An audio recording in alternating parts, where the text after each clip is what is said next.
Bonjour à toutes et à tous. Aujourd'hui, on parle entrée analogique. Pour illustrer le propos, on utilisera un petit potentiomètre de carte que l'on mettra en œuvre sur une des entrées analogiques de la carte Arduino Uno. En guise d'exercice, je vous proposerai également de travailler avec le joystick qui est présent dans le kit de développement que je vous ai proposé au début de la série Arduino. Alors la conversion analogique numérique, c'est la transformation d'une grandeur physique en une grandeur numérique. Ce convertisseur analogique numérique, on le représente comme ceci, avec ici à la pointe l'entrée analogique. En ce qui nous concerne, l'entrée analogique, ce sera une tension. Cette tension, je la repère par son potentiel VE, et c'est donc la différence entre VE et la masse qui va être convertie. À la sortie, on trouve une grandeur numérique codée sur 10 bits que l'on va nommer ADC. C'est le nom qui a été retenu dans la documentation du microcontrôleur de la carte Arduino Uno. Pour fonctionner, ce convertisseur numérique analogique a besoin d'une ou deux références. Dans le cas du convertisseur analogique numérique de l'Arduino, il s'agit d'une référence unique qui indique en fait quelle est la tension en pleine échelle que l'on peut traiter. Alors, ces convertisseurs analogiques numériques ont des modes de fonctionnement qui peuvent varier en fonction du type de convertisseur. Dans le cadre de l'Arduino Uno, le convertisseur utilisé est un convertisseur dit à approximation successive. Alors, je rentrerai dans les détails du fonctionnement des convertisseurs dans une autre vidéo. Alors, on s'intéresse maintenant à la caractéristique de transfert de ce convertisseur analogique numérique avec l'entrée VE sur l'axe des abscisses et la sortie ADC, dont je vous rappelle qu'elle est numérique, donc discrète, sur l'axe des ordonnées. Alors, un convertisseur parfait, c'est un convertisseur qui, à une valeur de VE, fournirait une valeur ADC sur une droite comme ceci, qui passerait par l'origine. Alors dans la réalité, ici, on a un nombre de valeurs discrètes pour ADC, nombre de valeurs qui est relativement limité, puisque dans le cadre de l'Arduino Uno, on est limité à 10 bits. Et 10 bits, ça signifie un total de 2 puissance 10 valeurs différentes, c'est-à-dire 1024 valeurs différentes. On va donc évoluer entre 0 et 1023. Par conséquent, on va obtenir une valeur comme ceci en créneau, avec comme première valeur 0 pour le 0 volt. Et puis 1 pour une tension qu'on définira par la suite. 2 comme second cran pour la valeur de ADC. Et comme ça, ADC va prendre les valeurs de 0 jusqu'à 1023 avec la correspondance VRF pour 1023. Alors ici, entre 0 et 1, on mesure la plus petite valeur qui peut être donc mesurée par le convertisseur analogique numérique, qui correspond en fait à VRF divisé par le nombre de pas du convertisseur, ici 1024, 2 puissance 10. Si je travaille avec 5 volts pour VRF, ça nous donne à peu près 5 millivolts pour la plus petite valeur que je puisse mesurer avec ce convertisseur analogique numérique. Bon, tout ça, c'est en faisant abstraction du bruit qu'il peut y avoir dans le circuit, etc. Le lien entre ADC et VE est le suivant. Alors, ADC, c'est 1024 divisé par VRF fois VE. Mais ce qui nous intéresse plutôt, nous, c'est VE égale VRF sur 1024 fois ADC, puisque c'est la relation qui va nous permettre de calculer la différence de potentiel présentée à l'entrée, le potentiel VE, en fonction de la valeur de ADC. Alors, à noter que lorsque l'on réalise un calcul comme ceci, VE sera de type float dans notre programme Arduino. La tension de référence maintenant. Alors, cette tension de référence, elle peut être variable en fonction du microcontrôleur que l'on utilise. Dans le cas de l'Arduino Uno, on a trois valeurs possibles pour cette tension de référence. Donc cette tension de référence, ça peut être VCC. Là, ça correspond à l'alimentation du microcontrôleur. Ça peut être un potentiel interne 1,1 volt qui est issu d'une référence de tension interne au microcontrôleur. Et ça peut être également une référence fournie à l'extérieur, et d'ailleurs possiblement sur la broche AREF qui est présente sur la carte Arduino Uno. Cette référence doit être comprise entre 0 et VCC pour que le fonctionnement soit correct. Pour choisir une de ces trois références, on dispose d'un multiplexeur et la sortie de ce multiplexeur, c'est évidemment la référence. Trois valeurs possibles pour pouvoir sélectionner la référence: Default, Internal, External. Bon, on fait le lien direct avec ce qui apparaît ici.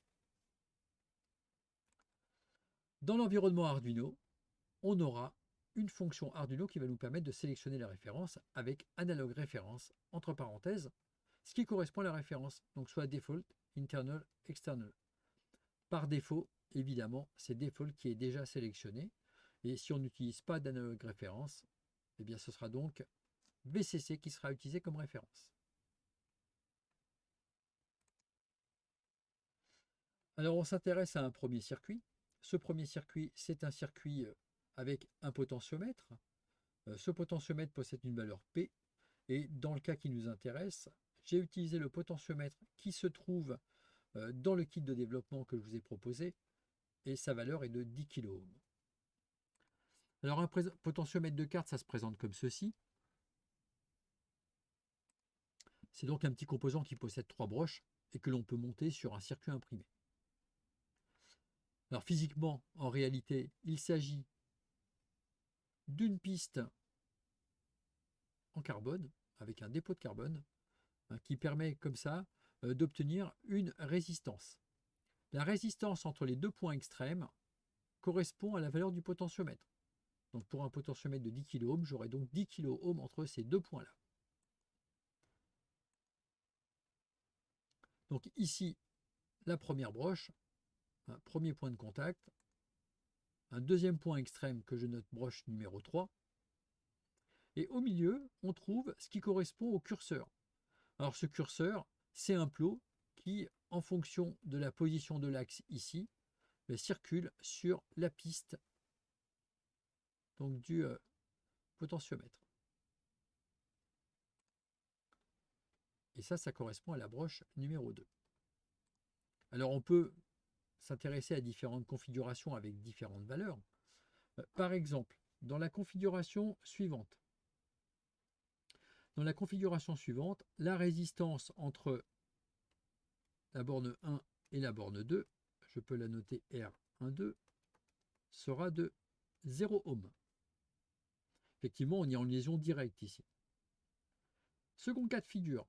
Dans le second cas de figure, entre 1 et 2, je vais avoir la totalité de la piste du potentiomètre.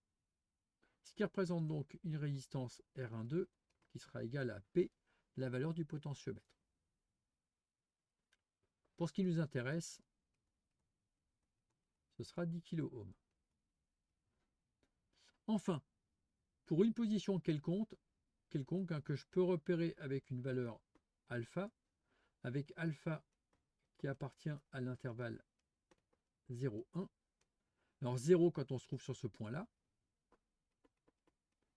et puis 1 quand on se trouve ici, on aura la résistance entre les deux points R12 qui sera égale à alpha fois P.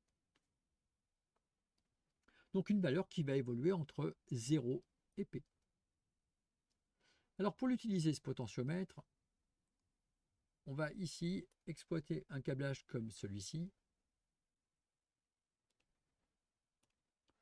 avec donc 0 volts sur la première borne.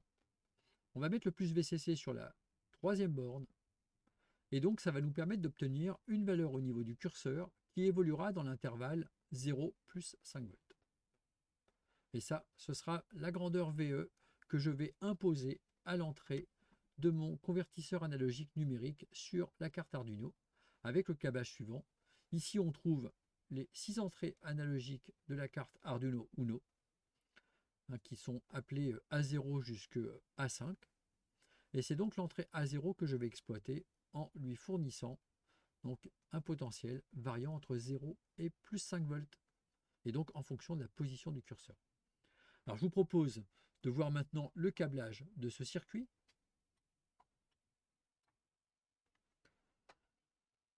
Donc le potentiomètre, le voici, hein, avec ces deux bornes extrêmes ici, que je vais donc alimenter avec du plus 5 volts ici sur la droite, et sur la borne numéro 1, donc la masse.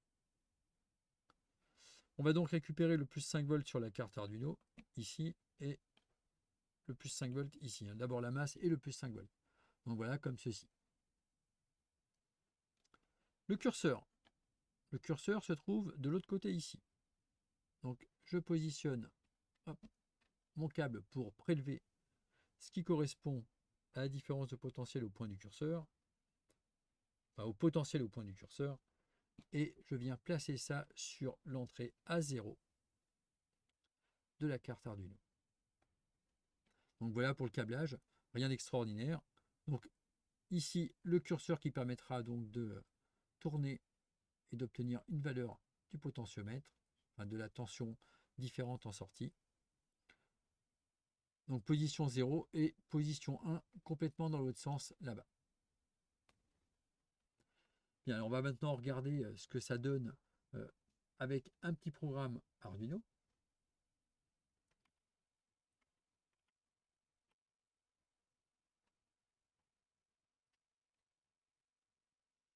Alors j'ai déjà créé le squelette de base du programme. Vous pouvez réaliser ce programme directement avec l'IDE Arduino ou alors comme je l'ai fait ici avec VS Code plus Platform.io. Bon, mon objectif, il est relativement simple ici, c'est de venir lire la valeur présente sur le curseur du potentiomètre et de l'afficher à l'écran. Alors l'afficher à l'écran, c'est-à-dire dans le moniteur série. Donc par conséquent, je vais initialiser la liaison série avec une vitesse de 9600 bauds. On va mettre un petit délai pour que l'initialisation soit terminée de façon certaine avant d'afficher quelque chose. Ensuite, ici, allez, je vais définir une variable statique pour effectuer la lecture.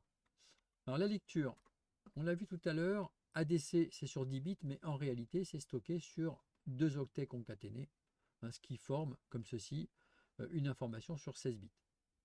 C'est du non signé, donc uint 16 underscore t. Donc ça c'est le VE sous une forme numérique. Pour effectuer la lecture, j'utilise la fonction analog read, comme on l'a vu tout à l'heure, avec en argument donc la broche sur laquelle on a connecté le potentiel à mesure. Bien, à partir de là, on peut afficher la valeur, donc serial.print. Alors je vais commencer par mettre un petit peu de légende, VEN égale, et puis ensuite un serial.println, et là on va afficher la valeur correspondant à VEN.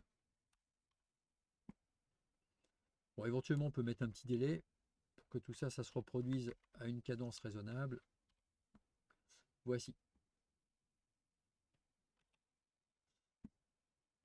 Bien, je compile et je téléverse.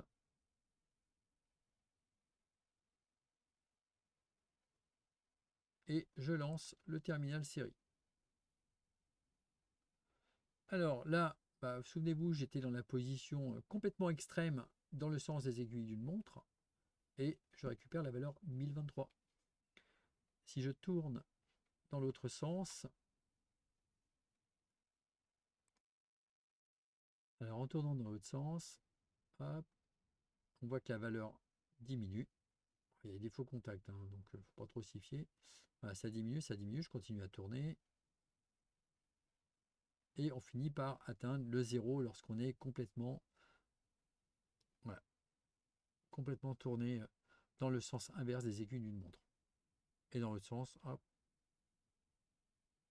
Ah, c'est pas très probant, on a du mal à voir comment je le tourne, mais voilà. Bien, Donc là, on a effectué donc la conversion et on a obtenu la grandeur sur 10 bits.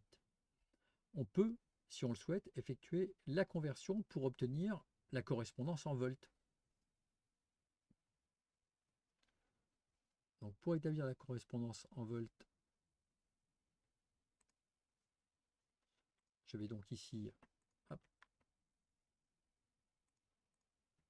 arrêter le terminal pour le moment et je vais reprendre à cet endroit-là. Alors on va tout mettre sur la même ligne. Hop, je récupère ceci, ceci. Donc ensuite on affichera donc la valeur de VE cette fois-ci sous une forme analogique. Il s'agit donc de VEN que multiplie la référence. La référence pour nous c'est 5 volts puisqu'on a pris la valeur par défaut et la valeur par défaut c'est la tension d'alimentation de la carte Arduino, c'est-à-dire 5 volts divisé par 1024.0. Alors les points 0 qui apparaissent ici, c'est pour forcer un calcul en virgule flottante.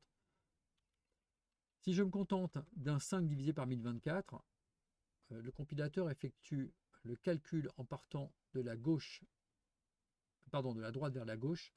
Il va donc commencer par 5 divisé par 1024, il va voir deux entiers, 5 divisé par 1024 avec des entiers, ça donne 0.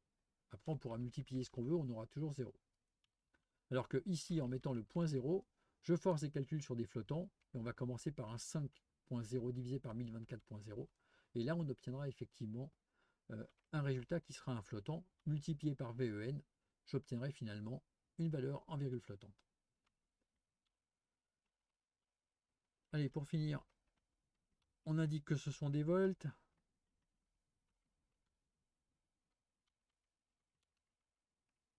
Et on met le retour à la ligne. Donc c'est parti. Je recompile le programme et je lance le terminal série. Donc là, on est en butée, donc dans le sens des aiguilles d'une montre, et on affiche donc 5 volts. Ça correspond à la valeur maximale. Effectivement, on a le plot qui se trouve complètement sur le curseur qui se trouve sur le plot de la broche numéro 3, comme on l'a vu tout à l'heure. Alors si maintenant je tiens le potentiomètre, hop, je tourne dans l'autre sens, eh bien on voit la tension diminuer, de même qu'on voit VEN diminuer. Hein. Et lorsque j'arrive complètement embuté de l'autre côté, eh bien j'obtiens 0 volts. Et on a donc vu comment on pouvait effectuer la mesure d'une tension.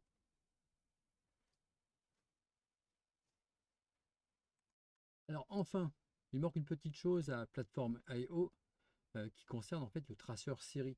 Bon, ça c'est une petite fonctionnalité qui est parfois utile, hein, qui nous permet en fait d'observer l'évolution d'un signal dont la valeur est transmise sur la liaison série. Donc pour pouvoir l'utiliser, ce traceur série, on va reformuler un petit peu le programme.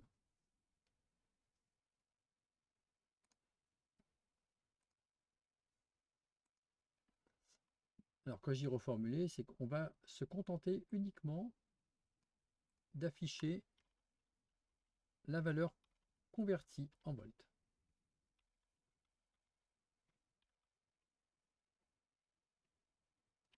Donc je téléverse ce programme.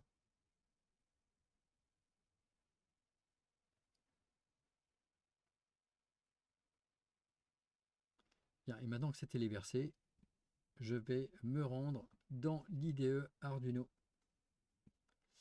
IDE Arduino que j'ai mis ici. Et dans l'IDE Arduino, vous avez un outil qui s'appelle Traceur série.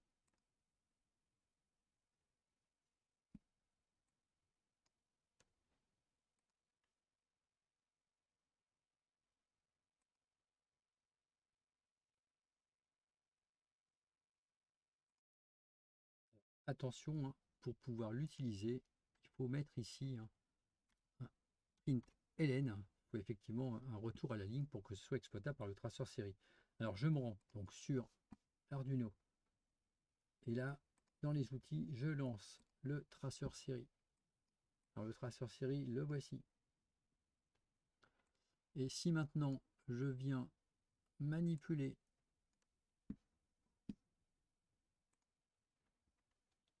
mon potentiomètre, eh bien je vais pouvoir voir, voilà, varier la valeur, donc de 0 à 5, hein, correspondant à mes 5 volts.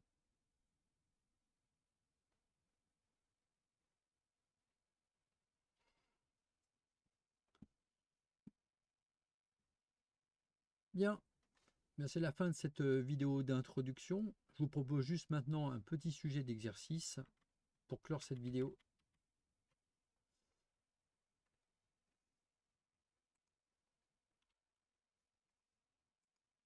Donc l'exercice, j'avais oublié de présenter la fonction Arduino Analog Grid pour pouvoir lire la valeur. Donc l'exercice, ça consiste à utiliser le joystick analogique qui est présent donc dans le kit que je vous ai proposé au début de la série Arduino. Sur ce joystick, on trouve en fait deux potentiomètres dans les deux directions, un potentiomètre pour les déplacements horizontaux, un potentiomètre pour les déplacements verticaux. Donc ça veut dire 2 bornes d'alimentation plus 2 bornes correspondant aux 2 curseurs pour chacun des potentiomètres, pour chaque potentiomètre.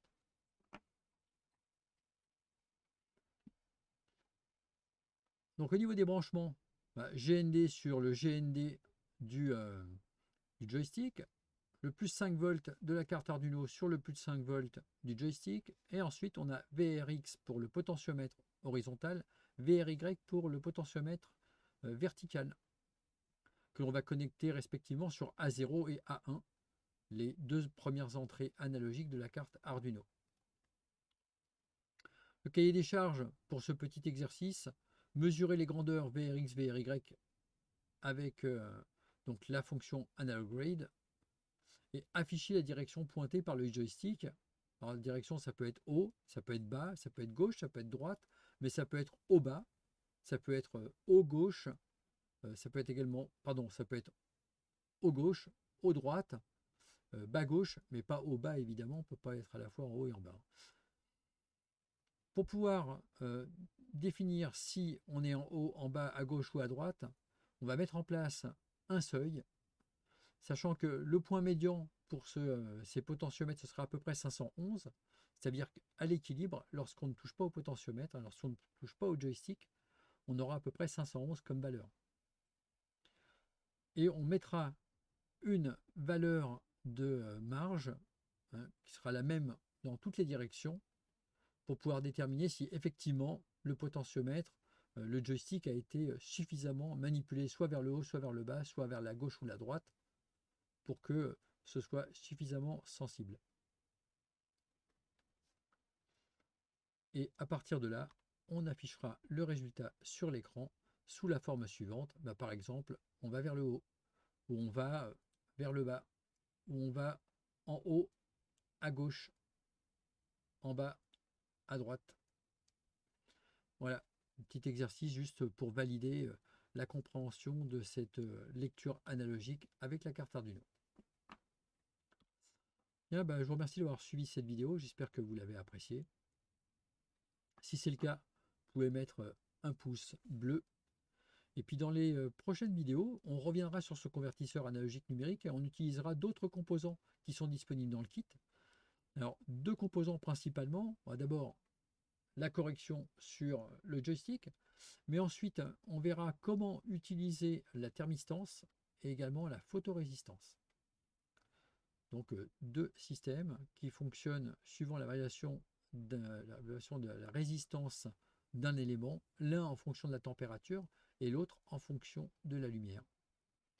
Merci d'avoir suivi cette vidéo et à bientôt pour d'autres vidéos.